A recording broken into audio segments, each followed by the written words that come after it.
Good afternoon, OPOS stars. We are doing the basic lessons, revisiting them again. We'll be doing the dals now, the moong dal and tur dal.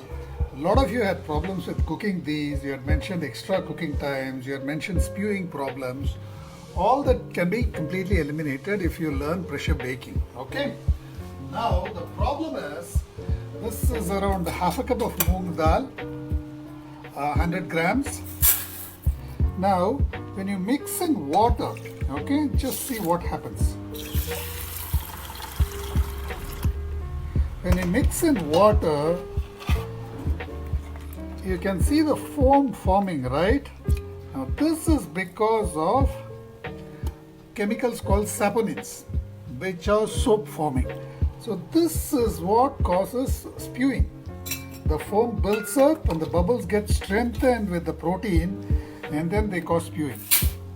Now, this happens with all dals. It's notorious. Again, tur and moong dals. The way to minimize spewing is to ensure that the foam formation is reduced. Let's see how we can do that and how we can cook these dals ultra fast. Now, when you soak these dals in water, they almost double both in size and in weight. They absorb an equivalent amount of water. This is 100 grams of moong dal soaked for around an hour, and it has become 205 grams. Okay. Now, this is half a cup of moong dal which has been soaked, and let's see how much volume it occupies now.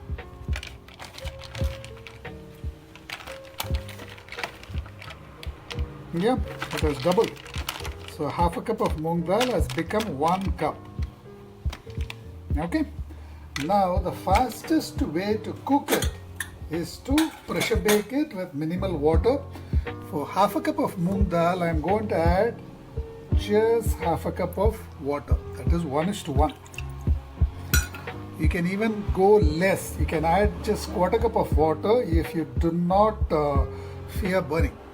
I'm going to add the moong dal in this.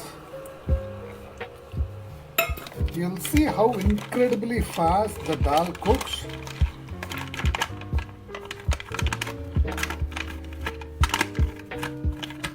So if you're worried about storing dals as staples, you don't need to. You can just cook them in minutes before you start. If you see, the half a cup of water I've added just about covers the dal. And I'm going to add a bit of oil just to minimize spewing. Close this. I'm going to do the same thing for tur dal, which again I have soaked for about an hour or so, and that has more than doubled in weight. 100 grams of tur dal has become nearly 230 grams. And let's see how many cups it fills.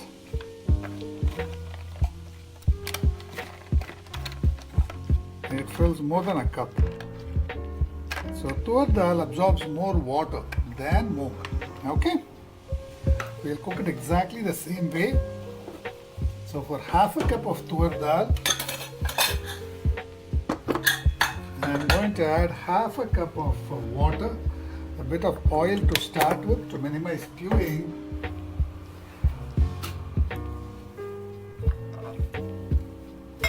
This is half a cup of tur dal, which after soaking has become 1 cup. 100 grams of tur dal has become nearly 230 grams. And let's see the time it takes to cook. The goal is to cook it with no spewing at all. Okay? So I'm going to add half a cup of water, exactly the same amount of water I added for moong dal. This water just about covers the surface. We're going to close this and cook these both on high for around 4 to 5 whistles. Moong dal cooks very fast. Tur dal might take a bit longer. Let's see how long they take. Switch it on.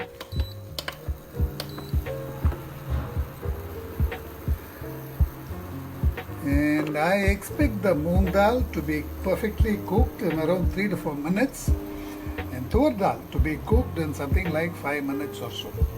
So this is 200 grams of moong dal plus another 120 grams of water. So that is nearly 350 grams of dal. Okay, this is good enough to feed a small family. Sambar, rasam, it's perfect.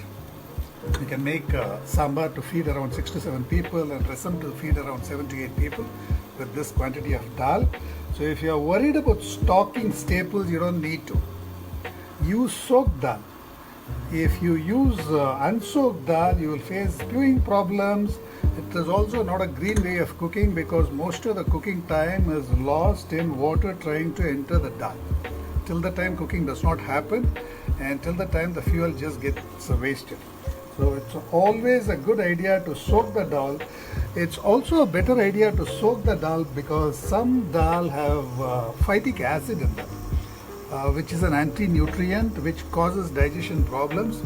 So soaking the dal, removing the soaked water from it makes it more digestible. Okay, so always soak dals. Half a kg of dal can be cooked in less than 5 minutes with absolutely no mess, absolutely no spewing. Every single dal can be cooked the same way. Moong dal and masoor dal cook incredibly fast. Tur dal, chana dal takes slightly more time. Larger dals like chana or rajma, we have already standardized them, where we soak them overnight and cook them with minimal water for around 10 whistles or for around 10 minutes on high heat. Both rajma and chana has been standardized, so all dals can be pressure baked. If you are skipping water, you can use a layer of tomatoes and dals can be cooked without a drop of water.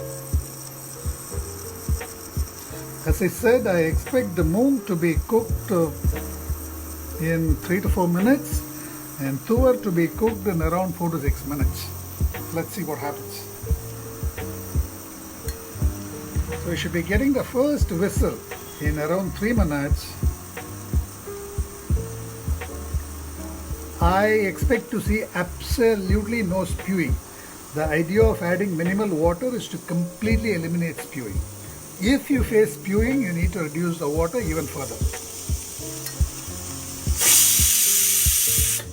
So as expected, we get the first whistle in around 3 minutes for the moong.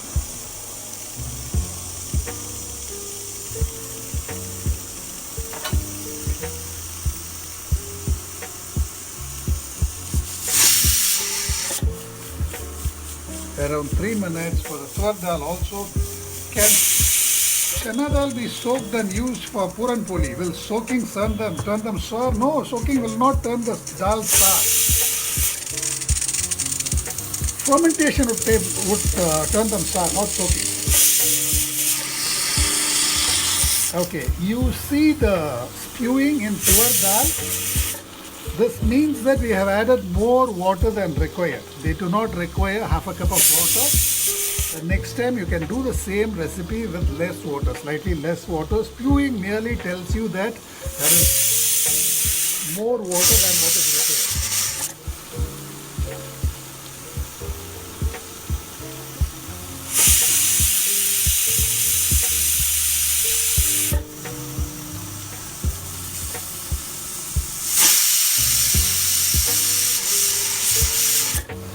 So it's 4 minutes are up, around 5 to 6 whistles. I'm going to switch both off, let the pressure settle.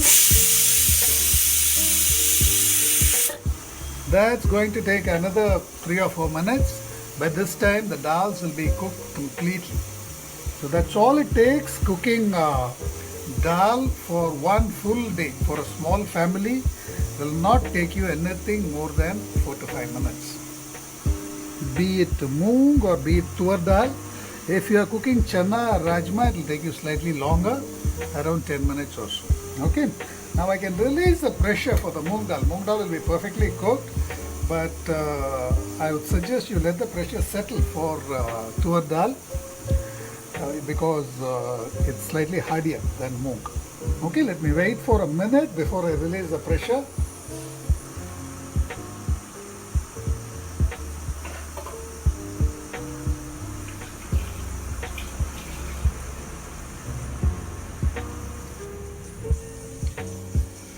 The reason why we faced spewing in tur dal is because it has already absorbed more water. 100 grams of dal has absorbed nearly 130 grams of water, but we added exactly the same quantity, that is half a cup of water. We should have reduced it. So the extra 30 or 40 milliliter of water added has caused the foam. So next time when you add water to tur dal, instead of adding half a cup, add slightly less, and the foaming problem will be completely minimized.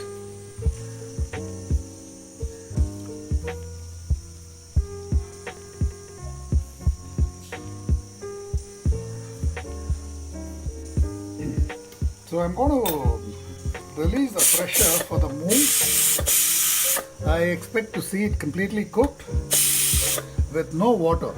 The dal will be totally cooked. The shape would be intact, but there will be absolutely no water.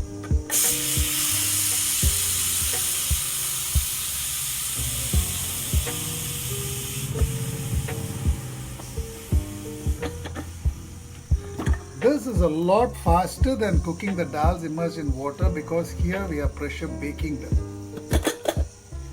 That's how it looks. As expected, there is no water left. There is no charring. The dal has cooked to a mush. See? That's perfectly cooked. Each and every grain is separate, but the dal has cooked to a mush in something like 4 minutes or so, and 2 minutes of resting time. That's all you need. Just mash it up. Now you can mix this into sambar or rasam or whatever gravies you choose to. This is around 300 grams of dal, so which is good enough for all your curries for a small family for a day. See? That's nice and mushy in just 4 minutes flat. Let's see what has happened to our tur dal. I expect to see maybe a bit of water left, but the dal would be completely cooked. The shape would be intact. No, that's cooked to a mush too. Look at that. Yeah, just a wee bit of water left. This is the excess water which has caused the charring. The dal, in Tamil we say yedara irukkirathu. So the shape is retained. Each and every dal has retained its shape. Even the edges are intact, but it's completely mushy. See? You just mash it up, becomes a mush. So the next time I would add slightly less water. You can see that this has more water than this, and that is the reason we had excess spewing in this dal. Even the slightest amount of excess water results in foam, and the bubbles get strengthened by the protein in the dal and cause foaming. So the way to minimize, we did not have any spewing in this, but we faced slight spewing in this. That's because of the excess water. So now both dals are cooked to a mush. After all this chit chat, it has taken us around 8 minutes from scratch. The cooking time was just 4 minutes, and the resting time was another 3-4 minutes. So we have also brought dals into this 5-minute framework. We have managed to cook all vegetables in 5 minutes. Now we have managed to cook the dal required for a small family in just 5 minutes, but the price you pay is you need to pre-soak it. If you do not pre-soak it, it will take longer to cook. See? That's good to go. Thanks a lot.